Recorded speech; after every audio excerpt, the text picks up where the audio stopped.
اللهم أعتق رقابنا من النار، اللهم أدخلنا الجنة الفردوس، اللهم اغفر لنا قبل الموت ولا تعذبنا عند الموت ولا تحاسبنا يوم القيامة، إنك لا تخلف الميعاد.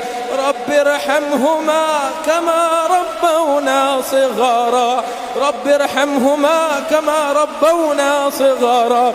ربنا اغفر لي ولوالدي وللمؤمنين يوم يقوم الحساب، ربنا اغفر لي ولوالدي وللمؤمنين يوم يقوم الحساب. ربنا آتنا في الدنيا حسنة وفي الآخرة حسنة وقنا عذاب النار، وقنا عذاب القبر، وقنا عذاب الحشر، وقنا عذاب الميزان، وأدخلنا الجنة مع الأبرار يا عزيز يا غفار يا رب العالمين. إلهنا وخالقنا ورازقنا، ليس في الوجود رب سواك فيرجى، وليس في الكون إله غيرك فيدعى.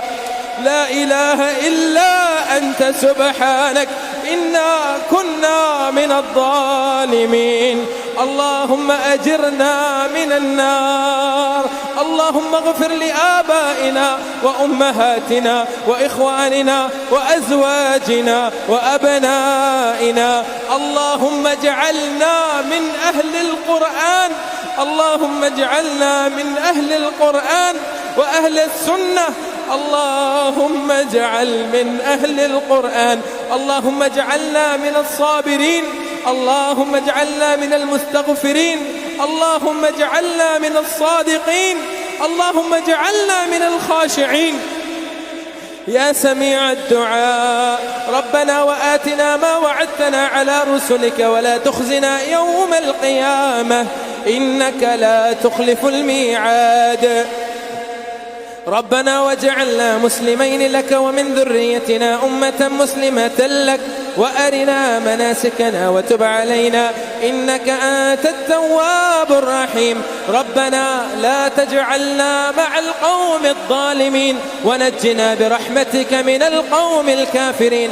ربنا لا تزغ قلوبنا بعد إذ هديتنا، وهب لنا من لدنك رحمة إنك أنت الوهاب. يا مقلب القلوب ثبت قلوبنا على دينك، يا مصرف القلوب صرف قلوبنا على دينك.